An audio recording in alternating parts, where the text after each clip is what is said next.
wabarakatuh.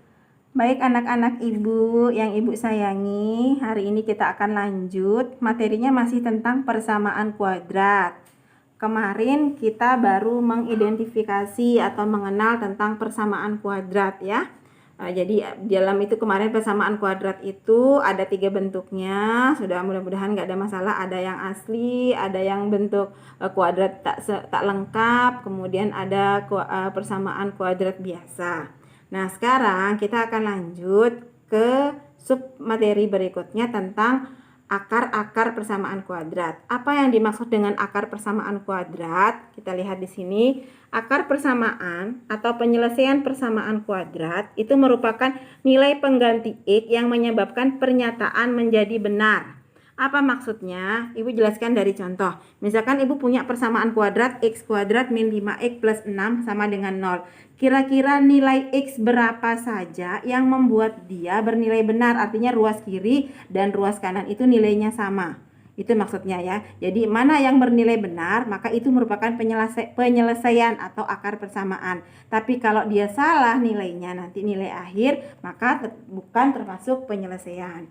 Kita lihat contoh di sini.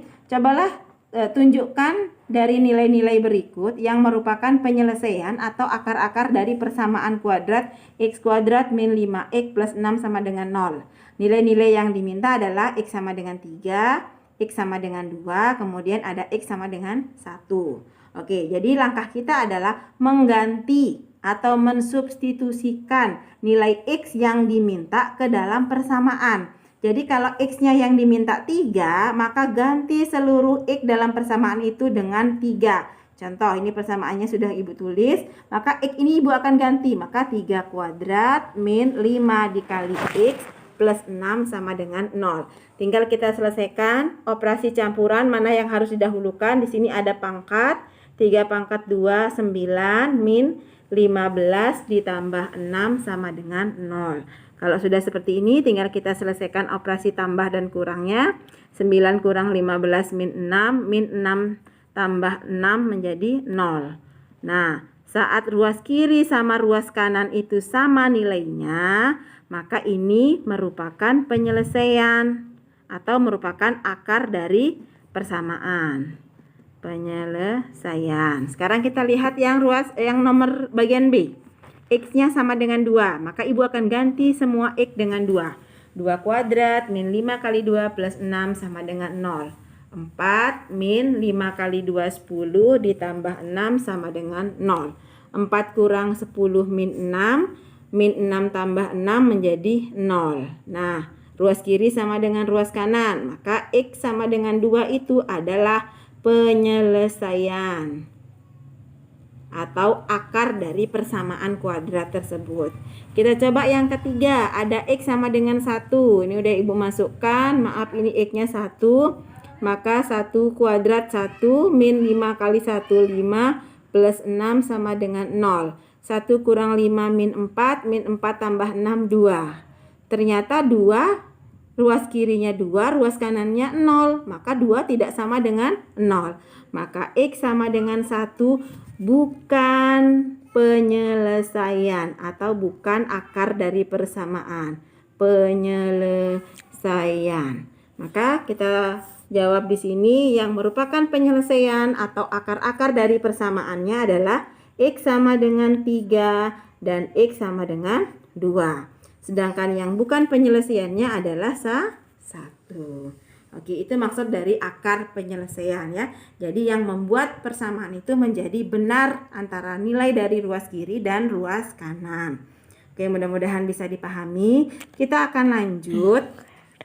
Ada beberapa cara menentukan akar. Kalau ini kan langsung ibu tentukan. Jadi kalau misalkan ada soal menentukan kira-kira berapa akar-akar atau penyelesaian dari persamaan, itu nggak bisa langsung ya, nggak bisa langsung kita terka-terka karena bilangan itu banyak. Jadi ada beberapa cara yang memudahkan kita mencari akar-akar dari persamaan kuadrat. Yang pertama dengan cara memfaktorkan, yang kedua dengan melengkapkan kuadrat sempurna, yang ketiga dengan menggunakan rumus. Nah, untuk pertemuan kali ini kita akan fokus ke memfaktorkan dulu. Memfaktorkan ini sudah pernah kita bahas di bentuk aljabar. Semoga masih ingat. Kita akan bahas pelan-pelan. Mudah-mudahan nggak kesulitan ya. Oke, kita mulai dengan cara memfaktorkan. Memfaktorkan artinya mengubah menjadi bentuk perkalian dari faktor-faktornya. Dalam aljabar sudah pernah kita pelajari. Memfaktorkan bilangan pun sama ya. Misalkan tentukan faktor-faktor dari 6. Artinya tugas kita adalah mencari berapa kali berapa yang hasilnya 6. Itu namanya memfaktorkan. Maka bisa 1 kali 6, bisa 2 kali 3, bisa 3 kali 2, atau 6 kali 1. Tapi karena komutatif berlaku pada perkalian, maka inilah faktor-faktor atau memfaktorkan 6. Bisa 1 kali 6, bisa 2 kali 3. Sama pada bentuk persamaan kuadrat juga. Arti memfaktorkan berarti kita rubah menjadi bentuk perkalian dari faktor-faktornya. Kemarin kita sudah bahas ada 3 bentuk persamaan kuadrat. Ada persamaan kuadrat tak lengkap, persamaan kuadrat asli, dan persamaan kuadrat biasa. Nah, kita mulai dari persamaan kuadrat tak lengkap. Kemarin mudahan nggak kebalik ya, persamaan kuadrat yang ini persamaan kuadrat asli ya namanya, maaf. Persamaan kuadrat asli itu persamaan yang nilai B-nya sama dengan 0 ya. Jadi yang seperti ini, AX kuadrat plus C sama dengan 0. Ini bisa kita faktorkan menggunakan bentuk selisih kuadrat kalau di aljabar. Tapi dengan syarat A sama C ini dia berlawanan tandanya. Kalau misalkan A-nya positif, maka C-nya harus negatif. Atau sebaliknya, kalau A-nya yang negatif, maka C-nya harus positif. Baru kita bisa gunakan bentuk selisih kuadrat. Oke, Ibu akan jelaskan bentuk selisih kuadrat itu. Jadi kalau bentuknya A kuadrat min B kuadrat, ini bisa kita faktorkan menjadi A min B dikali A plus B. Ini intinya mengubah menjadi bentuk perkalian. Oke?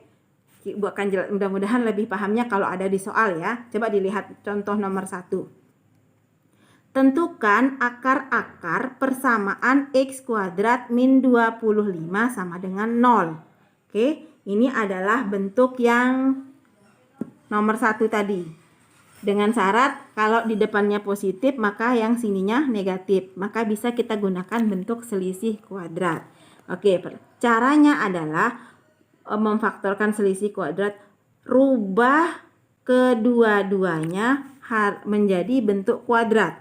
Kalau yang ini kebetulan sudah berbentuk kuadrat, X kuadrat. Tapi 25-nya belum. Maka kita rubah menjadi bentuk kuadrat. Ternyata 25 bentuk kuadratnya adalah 5 kuadrat atau 5 pangkat 2. Nah, ini sudah kuadrat, ini sudah kuadrat, dan ini berbentuk selisih. Maka hasil faktornya tinggal kita ambil selisih dan jumlah dari kedua bilangan. Maka X min 5, yang satunya adalah X plus 5. Ya, gimana? Ada masalah kira-kira? Coba kalau masih bingung, kita coba yang lebih sederhana. Ibu punya X kuadrat min 9 sama dengan 0. Ini sudah berbentuk kuadrat. 9-nya kita rubah. Ini ternyata dia 3 kuadrat. Nah, kalau sudah, tinggal ambil min dan plus. X min 3, X plus 3. Ya, nggak ada masalah. Bagaimana kalau bentuknya begini? 4X kuadrat min 25 misalkan. Semua dirubah dulu. Kalau ini yang sudah kuadrat itu hanya X, 4-nya belum. Maka kita rubah dulu. Nah, kalau dikurung berbeda ya maksudnya yang begini dengan begini. 2X kuadrat dengan 2X dikuadratkan maksudnya berbeda. Kalau yang ini hanya X-nya saja yang kuadrat. Kalau yang ini 2-nya kuadrat, X-nya juga kuadrat. Jadi kita harus rubah menjadi bentuk itu. Maka ini sendiri 5 kuadrat sama dengan 0. Nah, kalau sudah kuadrat dua-duanya, tinggal kita ambil selisih dan jumlah dari bilangan yang di dalam. 2X min 5, 2X plus 5. Ini boleh mau plus duluan, mau min duluan, nggak masalah ya. Oke, mudah-mudahan dipahami. Kita lanjut ke sini. Berarti di sini tinggal X min 5 sama dengan 0. Jadi masing-masing ya. Ini sama dengan 0. Ini pun sama dengan 0. Artinya. Atau X plus 5 sama dengan 0. Tugas kita adalah mencari nilai X. Kita fokus ke bentuk yang pertama dulu. Min 5-nya tinggal pindah ruas. Aturan sudah jelas. Kalau min negatif pindah ruas jadi positif. Maka X sama dengan 0 ditambah 5, Ibu langsung tulis 5. Kemudian yang ini atau X kalau plus pindah ruas jadi min. 0 kurang 5 maka langsung hasilnya Ibu tulis min 5. Jadi akar-akar dari penyelesaian X kuadrat min 25 sama dengan 0 adalah X sama dengan 5 dan X sama dengan min 25. Oke, mudah-mudahan bisa dipahami. Kita coba yang nomor 2. Nomor 2, tentukan akar-akar persamaan 25 X kuadrat min 9 sama dengan 0. Tadi sudah ada contohnya seperti ini. Jadi kita rubah. 25-nya pun harus berbentuk kuadrat. Maka 25 itu bisa kita rubah menjadi 5 kuadrat. Maka di sini 5X dikuadratkan. Kemudian 9-nya itu 3. Oke. Kalau 5 dikembalikan 5 kuadrat kan 25. Oke, kalau sudah tinggal ambil selisih dan jumlah bilangannya. 5X min 3 dengan 5X plus 3. Kita lanjut. Ini sama dengan 0, yang ini pun sama dengan 0. Maka 5X min 3 sama dengan 0 atau 5X plus 3 sama dengan 0. Seperti tadi, pindah ruas. Berarti 5X sama dengan 3 atau 5X sama dengan min 3. Sekali lagi, 5X artinya 5 dikali X. Karena kan kalau kita ini hanya mencari nilai X kalau penyelesaian itu. Kalau akar itu artinya mencari nilai X. Maka 5-nya harus pindah. Kalau kali pindah ruas akan menjadi bagi. Maka X itu sama dengan 3 dibagi 5 atau 3/5. Atau yang kedua, X itu sama dengan min 3/5. Jadi akar-akar dari persamaan 25X kuadrat min 9 sama dengan 0 adalah X sama dengan 3/5 atau X sama dengan min 3/5. Oke, ini adalah bentuk yang pertama. Kemudian nanti bukan tugas sih, kalian coba tapi nggak perlu dikumpulkan ya, karena masih banyak bentuk-bentuk yang lain yang akan kita bahas di pertemuan selanjutnya. Jadi supaya bisa kalian pahami, tolong kalian nanti setelah dicatat materi ini, kalian coba kerjakan soal nomor 3 dan 4 di buku catatan. Nggak perlu dikirimkan nak ya. Yang penting dicoba, ini bentuknya hampir sama. Yang nomor 4 sama dengan nomor 1 bentuknya. Kemudian yang nomor 3 sama dengan nomor 2. Jadi coba tolong dikerjakan. Nanti kalau masih ada masalah, boleh japri langsung ke ibu. Tapi sekali lagi, ini bukan tugas ya. Jadi tidak dikumpulkan tapi tetap dikerjakan di buku catatan biar kalian paham. Oke, mudah-mudahan dipahami insya Allah. Sekian dari ibu. Wabillahi taufiq wal hidayah. Assalamualaikum warahmatullahi wabarakatuh.